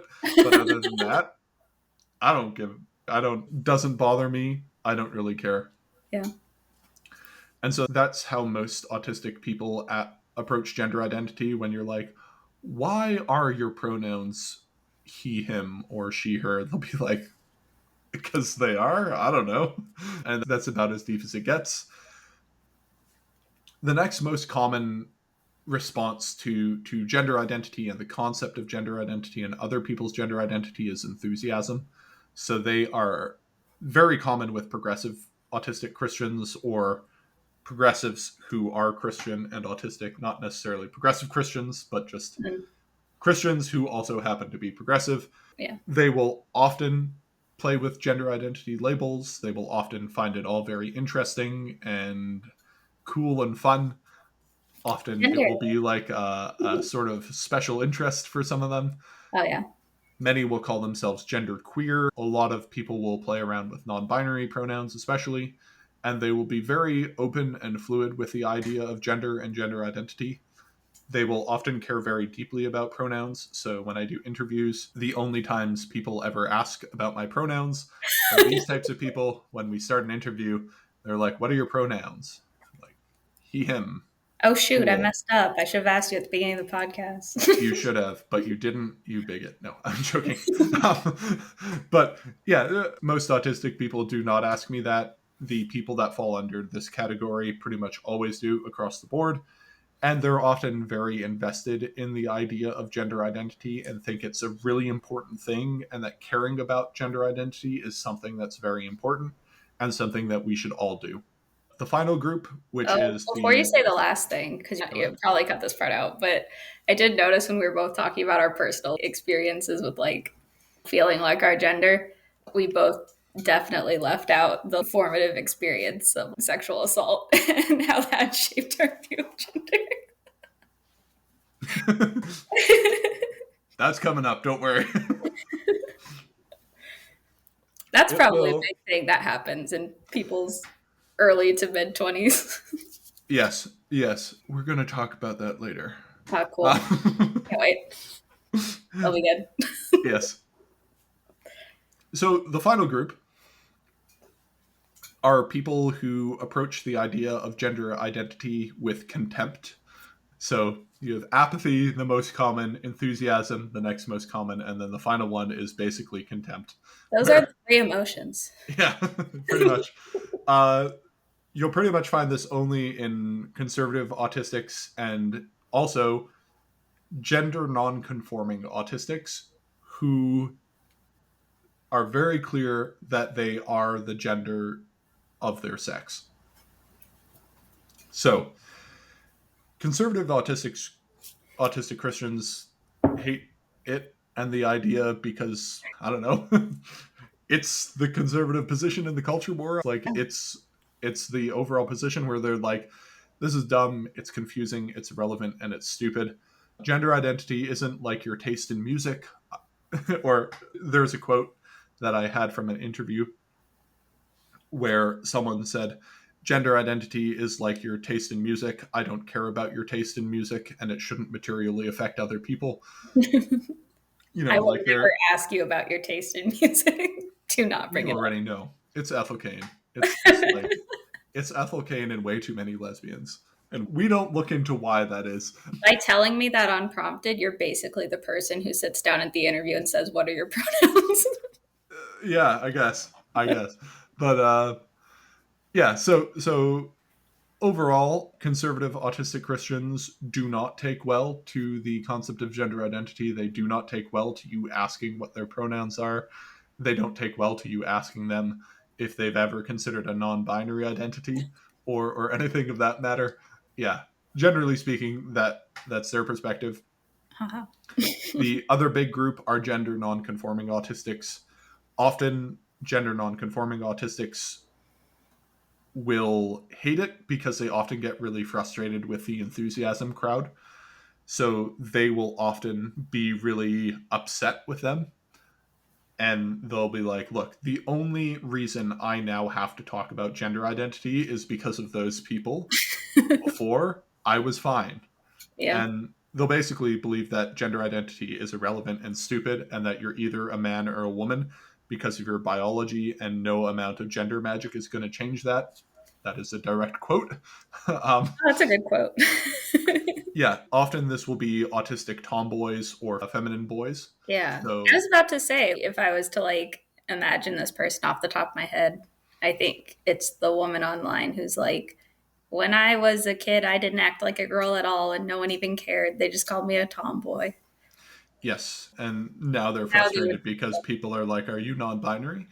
Um, to give another quote, this was from a woman who is a friend of mine who was gender non-conforming, and she said, "John, if I didn't know you as well, I would stab you."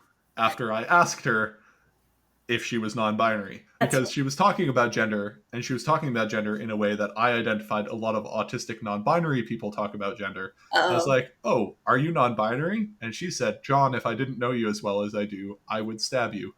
uh, fair.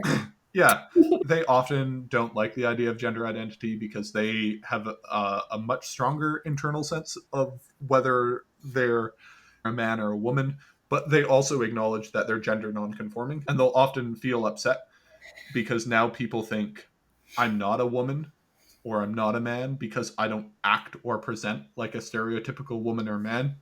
Right. They hate the ideas of stereotypes to begin with. They hate the idea of gendered stereotypes. And now people are like trying to apply gender stereotypes, but like progressive now. They really don't like that. And then they will often be like very mad at the enthusiasm crowd for ruining their good thing, which was being gender non-conforming, but still unambiguously a man or a woman.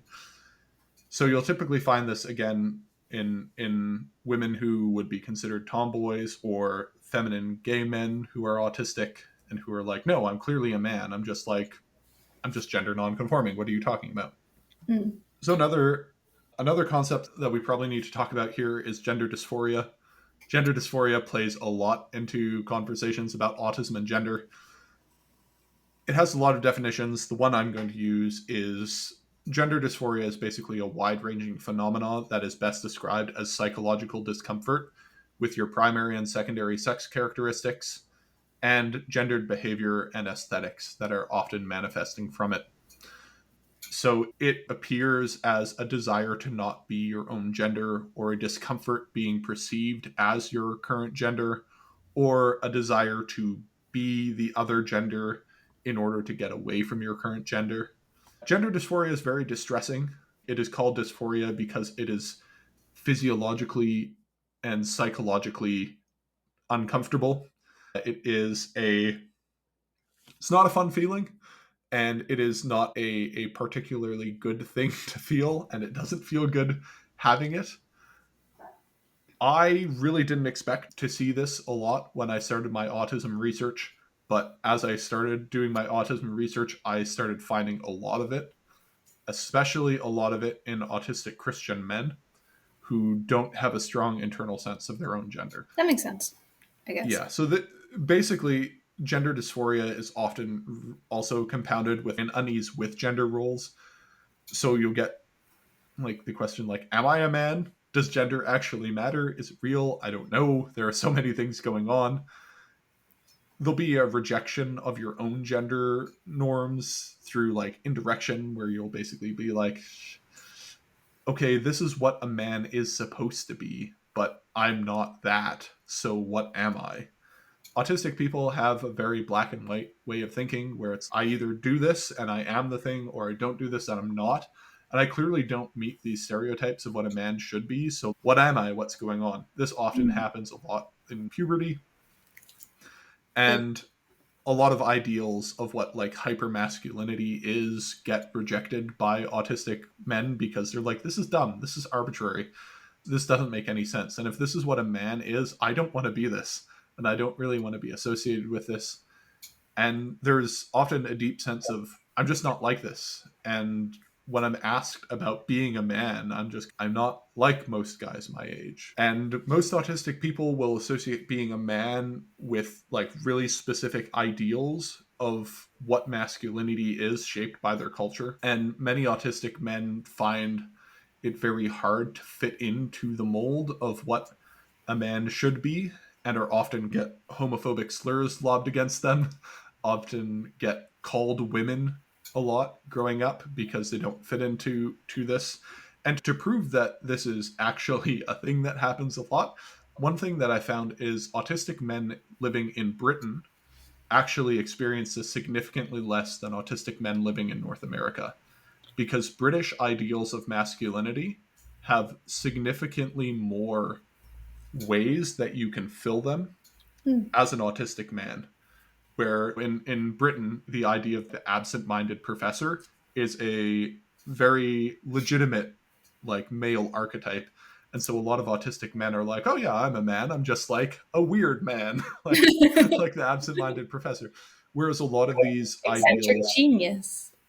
yeah, and a lot of these ideals aren't considered masculine in North America. And so this Yeah. causes a lot of autistic men a lot of, I would say, gender distress. And I think there are just a lot of other complications that come in with autistic men when it comes to gender. But typically, a lot of autistic men don't find the idea of calling themselves a man very comfortable until like their late 20s or early 30s. Mm. Like, I didn't feel it until after I had been serving in the military for a very long time. And I was like, I have indisputable proof that I am a man. Because look at all these man things that I have done. I have checked enough boxes in the list.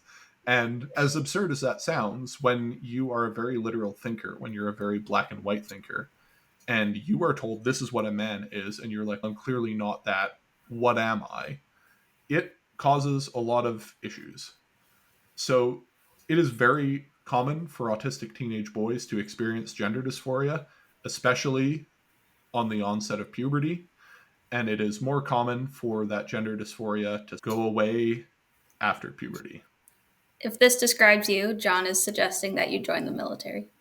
That is not what I'm suggesting. However, that did actually work for me. So like I had pretty significant gender dysphoria as a teenager. So I feel weird talking about it because so first of all, I didn't even know it was gender dysphoria.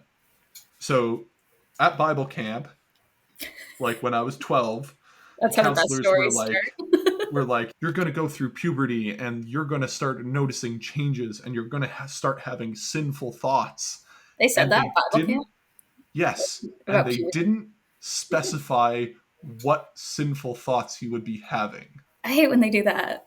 And so they vaguely were gesturing at sexual sin, Right. but not being specific about it. Mm. And so when I started feeling really intense gender dysphoria, I was like, oh, this is what they were talking about. All boys go through this. Oh no. So it's very normal for you to have extreme body dysmorphia mixed with gender dysphoria and want to not be a man and get really suicidal about it and everything like that. This is a completely normal thing. This is what all men go through. Oh, that's And I didn't realize it was gender dysphoria until I was watching like a video from I forget what it was on YouTube. It was about gender dysphoria. I'm like, that's not gender dysphoria. That's just puberty. oh no. And then I asked a bunch of my friends, and they were like, "What are you talking about? No, that none of us had that."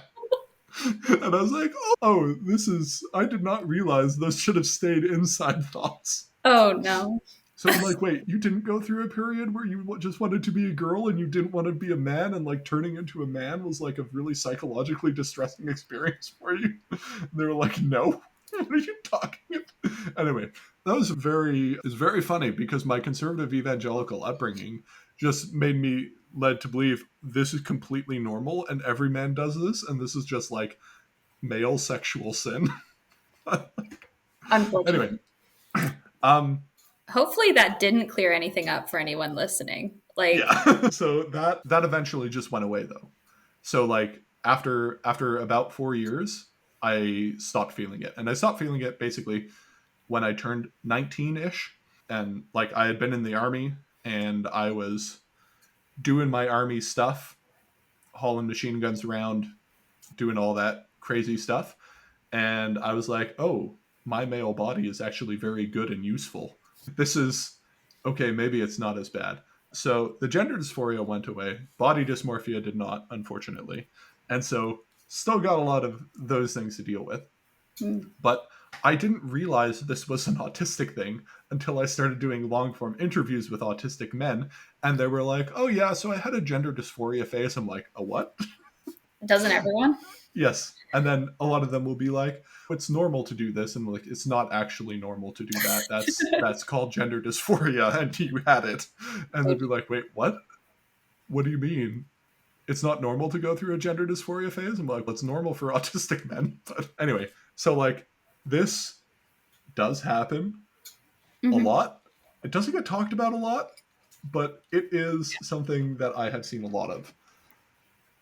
I haven't interviewed autistic girls, but I would guess from my own experience that like the like discomfort that women tend to feel around puberty with like their bodies changing is like common and maybe worse for autistic girls. Yes, but it's also very different, which is something to note. There are a lot more components with autistic women than there are autistic men. Always. Yes, to put it lightly. Or Being a gender non-conforming autistic man is extremely common and happens all the time. And there's just, I would say, probably most autistic men growing up don't fit into the mold of masculinity or what's expected of them. And this often causes a lot of issues for them. And it's really funny because nowadays, especially in conservative Christian side, the conservative Christian side of things, you'll get them being like extremely anti-trans, and they'll be like, a man is an adult human male, and then also out of the other side of their mouth they'll be like, you're not being a man. It's like, pick one. You can only pick one of those statements, because one of those, if one of those is true, the other one is necessarily false. Just pick one. That's all I true. have to say. That's fair. Yeah, so gender and the experience of gender is very different for autistic women, mostly because autistic women have to deal with the specter of gender based violence in a way that autistic men don't. Typically. Yeah, yeah, typically. That isn't to say autistic men don't deal with violence or bullying or anything like that. They absolutely do, but they don't experience it in the same way that autistic women do. Now, in the same way that it is for autistic men, autistic women find it very difficult to fit the mold, especially autistic Christian women. There is a very tiny box that for Christian women to fit in. Right. Most autistic Christian women do not fit in that box. And that causes a lot of problems. And it, Why we love nuns so much. yeah, literally, It is. it's why you find a lot of autistic women who like are really into specific saints like Joan of Arc or other saints that did gender non-conforming things, and saints that don't fit into the typical ideals of what a good Christian woman is. With autistic women, there are various responses to this. So one of them is the one that we've described with autistic men, where they're like, I don't fit into this box. I don't know what I am because this doesn't describe me. But then there's another one, which is, The question of, am I a woman? Obviously I'm a woman and I hate it, is another one, True. because they're like, am I a woman? Yes, I am. I have been sexually objectified since the age of 12.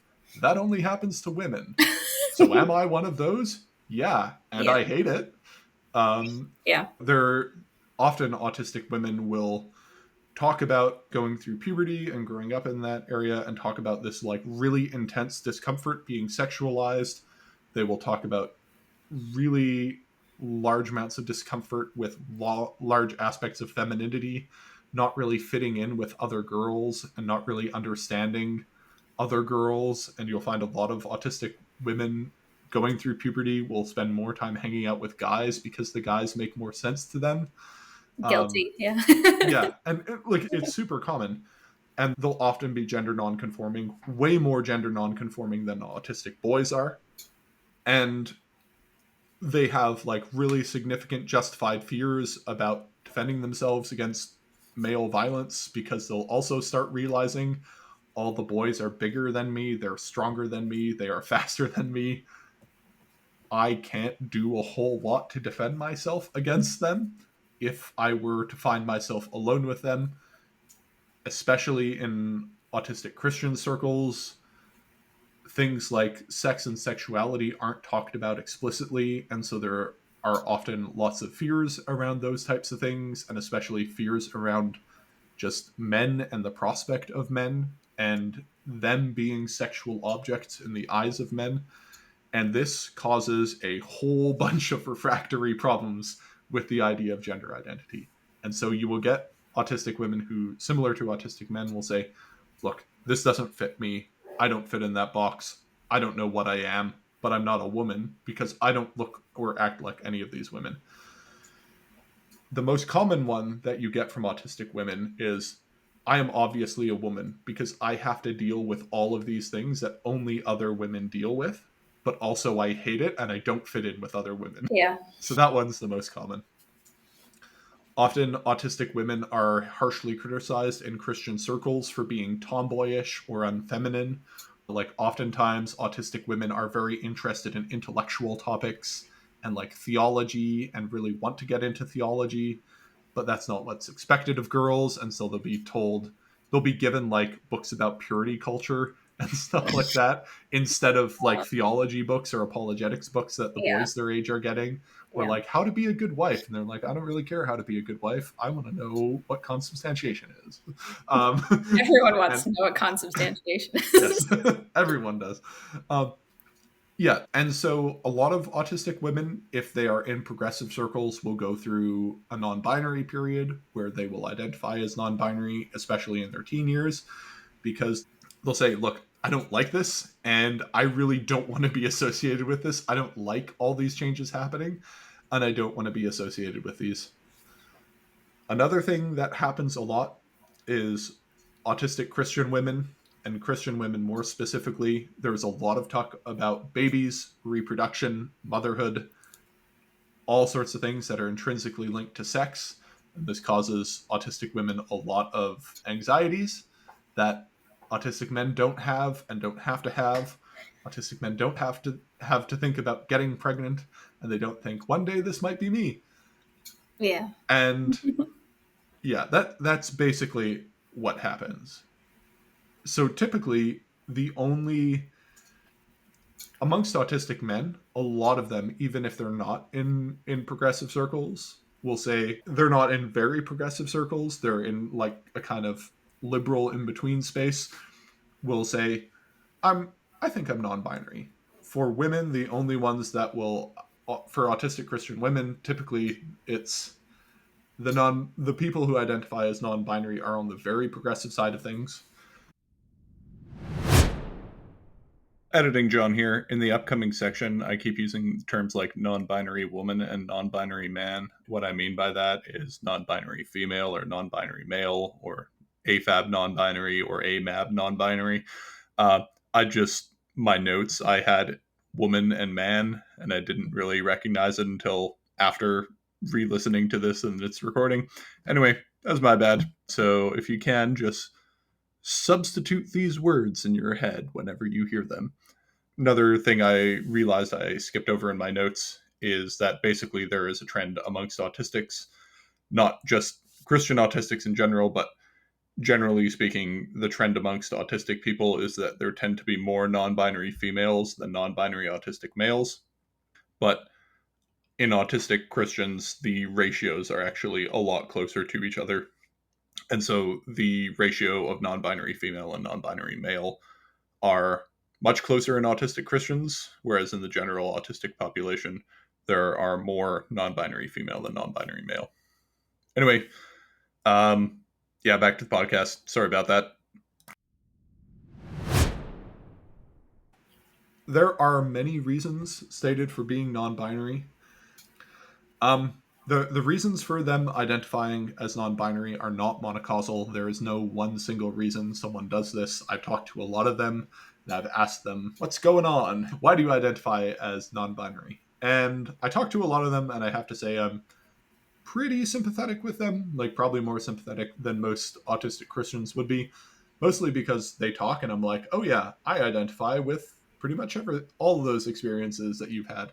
That being said, I'm not non-binary. Like I've never been non-binary, but I'll just say I completely get their reasoning and their justification. And so typically they'll give three main factors when you talk to them and they'll ask them. Again, these are general trends. So number one, they'll say, I don't really fit into my gender box, or the gender box that I've been put in really sucks and I hate it and I want to get out. And three, I don't really have an internal sense of gender. I've been told I need to have an internal sense of gender, and because I don't have one, that points to me being non binary. And sometimes we'll get a fourth, but this one is really rare, where they'll say, I'm non binary as a political statement, and this is my stance on gender as a whole. I just think it's an illegitimate concept that needs to be dismantled and destroyed, so I will not be part of the gender binary. It is bad, and I'm going away from it. When you ask autistic males and autistic females why they are non binary, autistic Christian females will often say the primary reason is because they want to get out of the gender box that they were put in and they want to transcend it, and they see this as a way of transcending it. And autistic males will often emphasize, I don't fit into my gender box. Mm-hmm. They usually give all of those answers, and again, they'll give a lot more answers and they'll talk a lot more about this stuff, but generally speaking, if you're trying to boil it down, it's those three.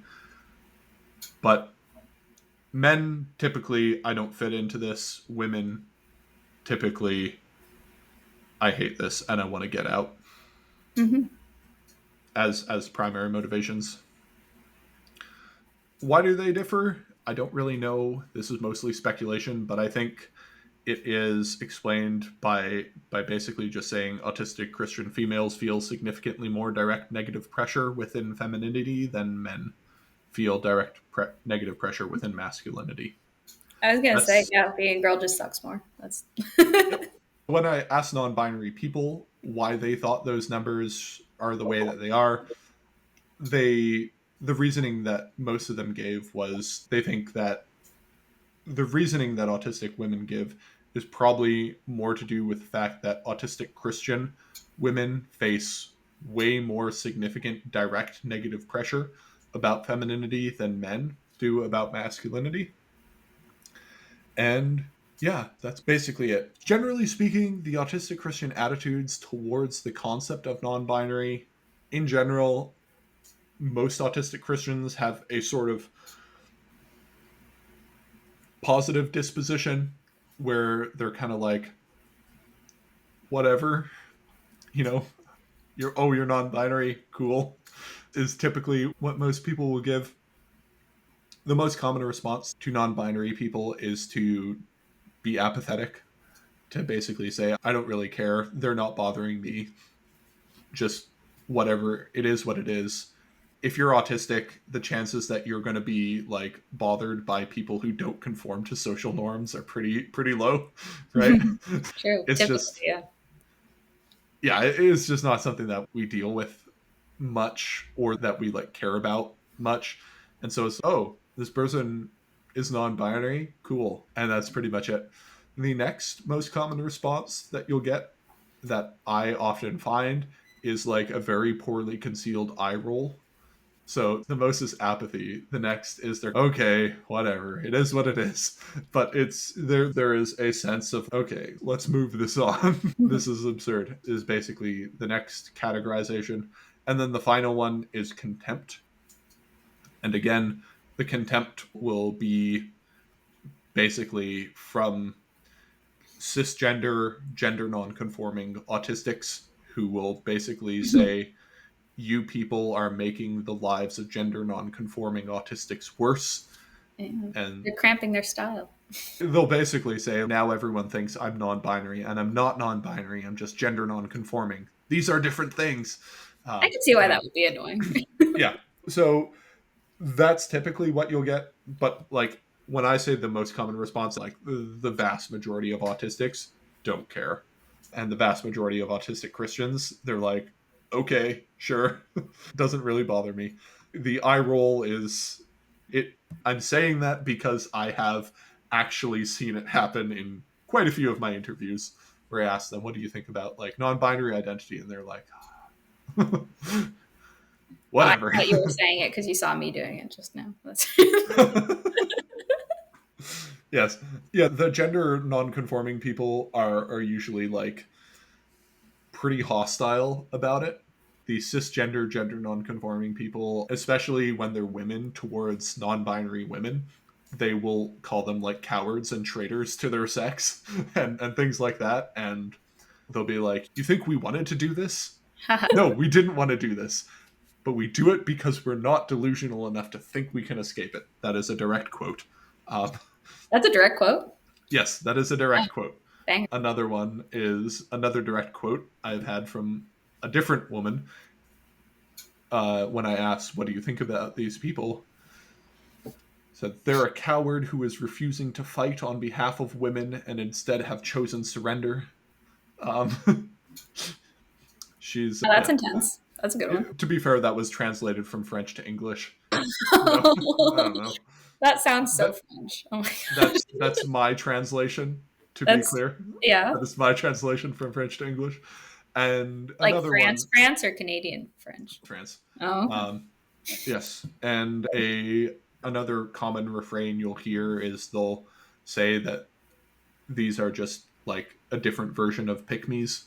A pick me is, for those who don't know, Yeah, is a define that girl. term. Yes, a pick me is a girl who tries to ingratiate herself with men at the expense of women. Is basically what it means, and Are say, men into like non? I don't know that.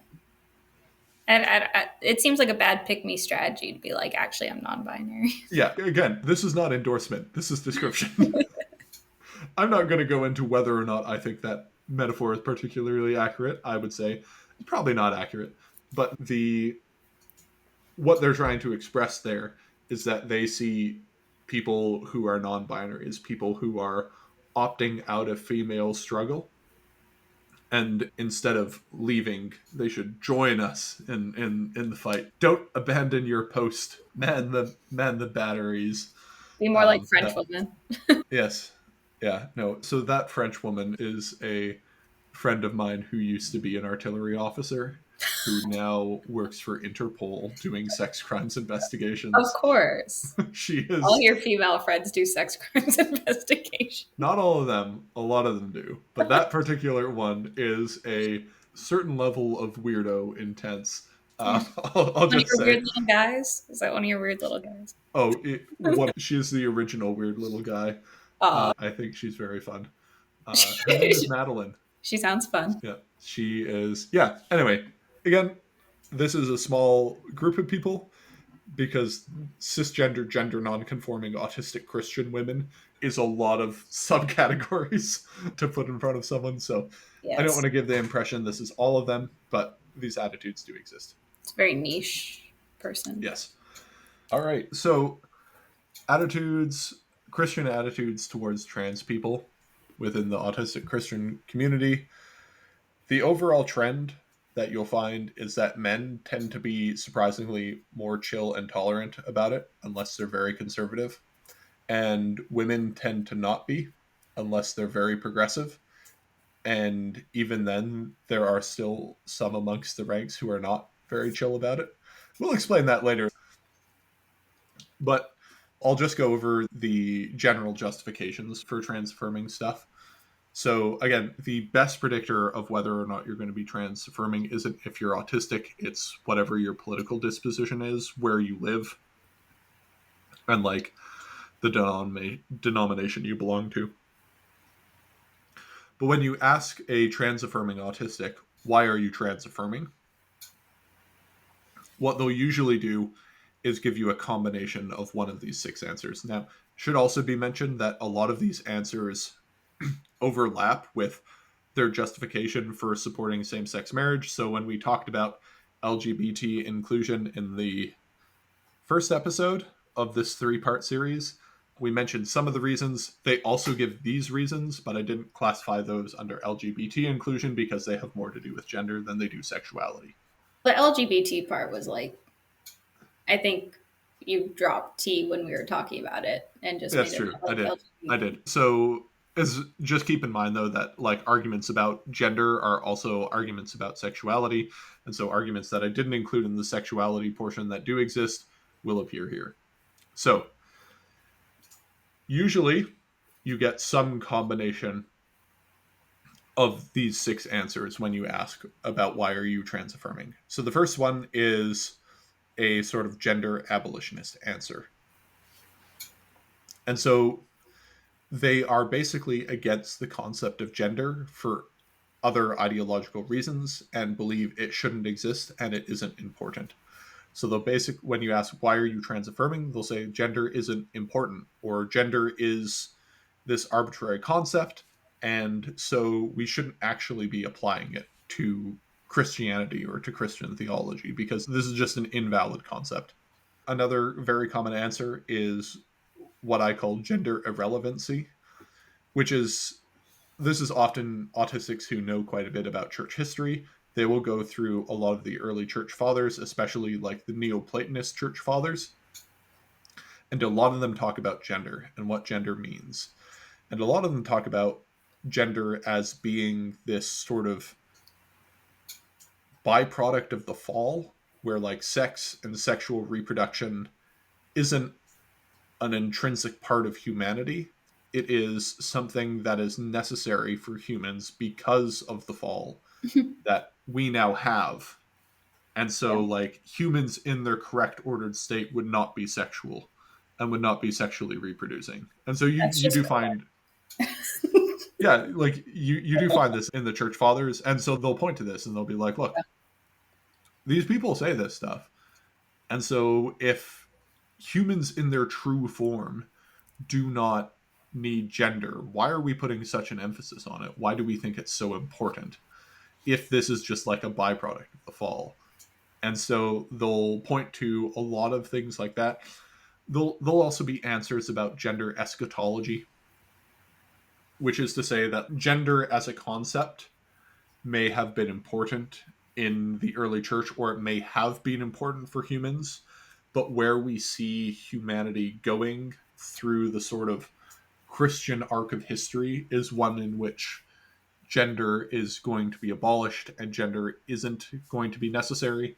So when you particularly look at people like Gregory of Nyssa, he'll talk about how we won't have sexed bodies in the ultimate end, and we should not think of sexuality and sex relationships as being referent to a real thing, but only referent to social relations. And so these things don't actually matter. Another answer is gender is made up and dumb. It's basically the easiest way I can explain that one. And they'll talk about how gender is not actually really important or necessary, and so it shouldn't be important to us. And they'll talk about all the edge cases there are in gender and all the weird exceptions there are, and they'll go deep into like philosophy of gender. Often talk about how our strict sense of binary gender doesn't actually make sense and it doesn't really apply, and things like that.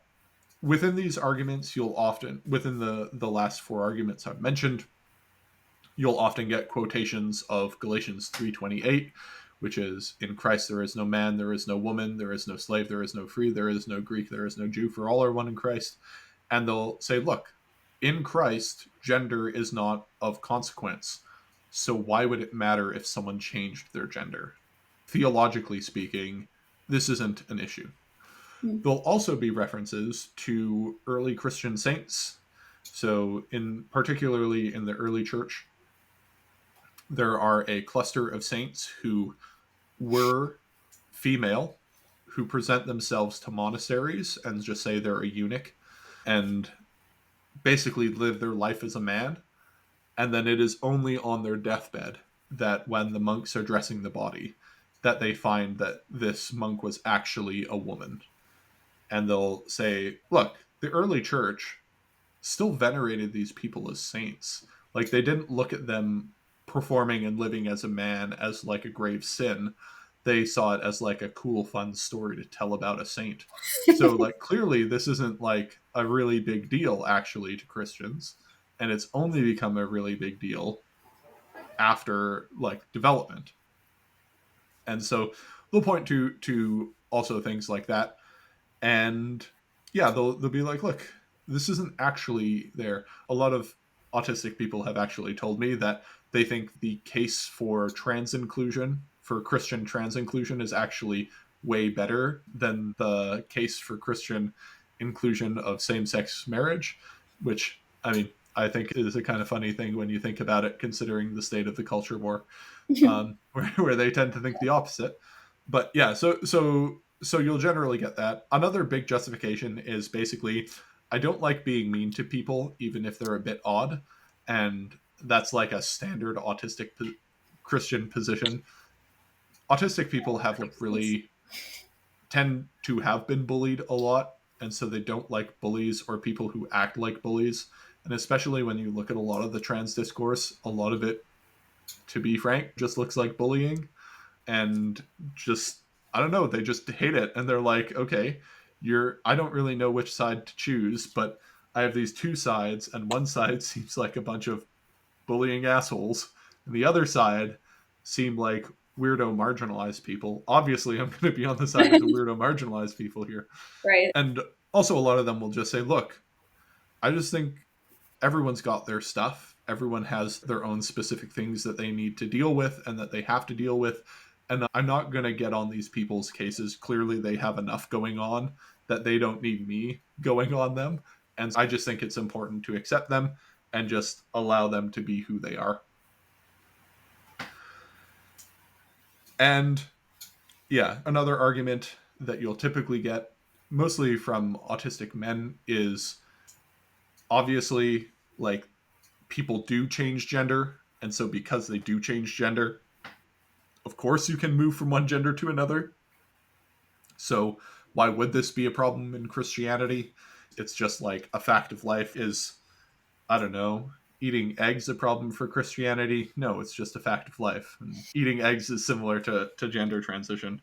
It's just something that happens and something that people do. And Is it's not that something that we need to an worry about. example someone's given you, or did you just That come is an exact example someone has given me, yes. eating eggs? Okay. Yes. Again, we are describing, we are not endorsing. Is that a particularly good metaphor? Probably not, but it is one I've heard. I'm not And endorsing eating eggs personally. fair enough, fair enough. I had eggs for supper. Very good. I had eggs for supper last night. That was good. Yeah, so those are the justifications you'll get for affirming trans identity and affirming trans Christians. Typically, again, the best way to tell if you're affirming is to just look at the other factors, not the autism part, and you can make a pretty informed guess on what their position is going to be.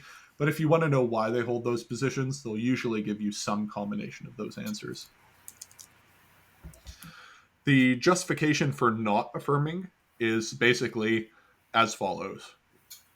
Point one, gender is actually really important, and see lots of things in Christianity. Like, they do talk about gender, they do talk about gender being different. They will say things like, yeah, in Christ there is no man and there is no woman with respect to salvation, but on earth here there is man and woman, and the distinction is important and the differences are important. A lot of people will talk about things like theology of the body. There was recently a papal document. I am completely blanking on what it is. I should have looked it up before we recorded this podcast. The one about infinite dignity. Yeah, Um, that's what it's called. oh, that's what it's called. But Yeah, in there's yeah, yes, infinite dignity in Latin. And so they'll reference documents like that, which Mhm. basically say, yeah, of course, men and women are important, but they're different, but also like God designed us to be this way, and God's design is good. We should not. We are not here to comment on God's actual design for humanity. A lot of times, you'll hear autistic Christians accuse trans people of being Gnostics. Now, I find this one particularly annoying because I'm like, not everything you hate has to be Gnosticism. But the idea behind calling them Gnostics is they are rejecting the flesh and the physicality of the body, which was a feature of Gnostic thought.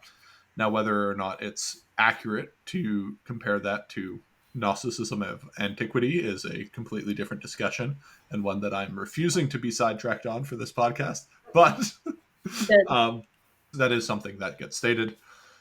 They will often, especially women, when you ask them why they're not trans affirming, they will say something like women play the most important role in human reproduction, which is bearing and nursing children.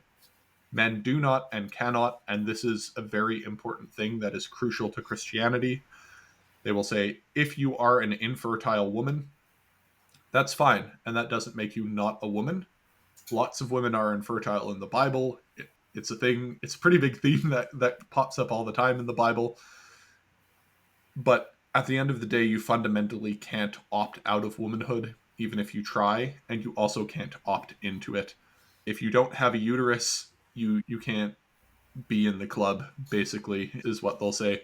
And again, they are not counting people who get hysterectomies. They're talking about having a uterus under normal conditions. And they will say, actually, this part of gender is really important.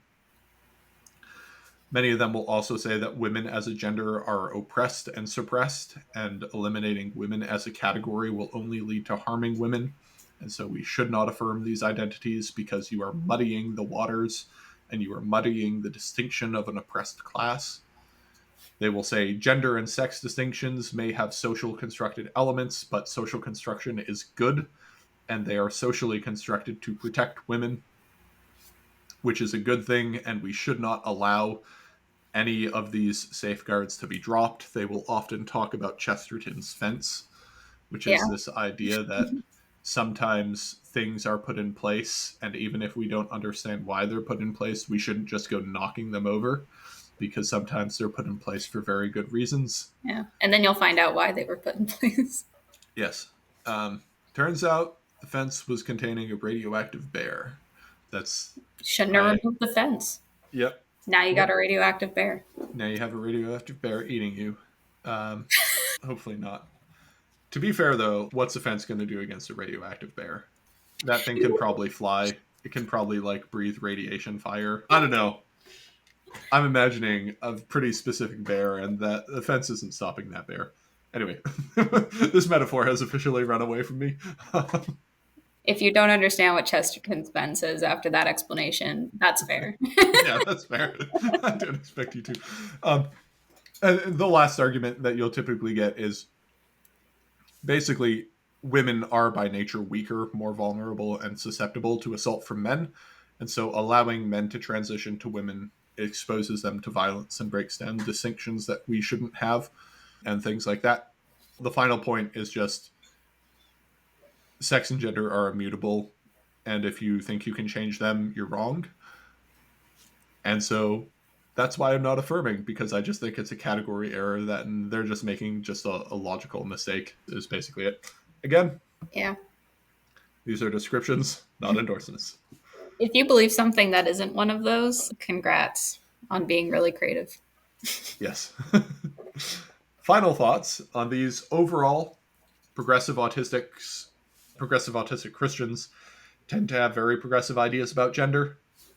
Weird. Conservative ones tend to have conservative ideas. Who would have thought? Yeah. Another trend that I've noticed, which I didn't know how to fit into this, is that autistic Christian women, specifically ones who leave Christianity, very frequently will adopt a non binary identity once they leave Christianity.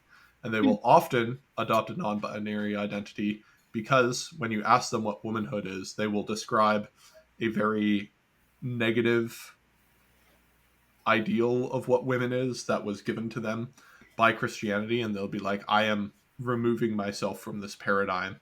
I Right. refuse to be a part of it.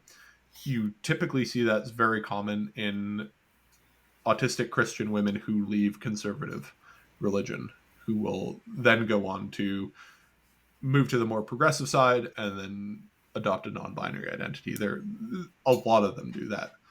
Yeah, that's another trend that I've noticed that I just didn't know how to fit in there, but it is something to be noted.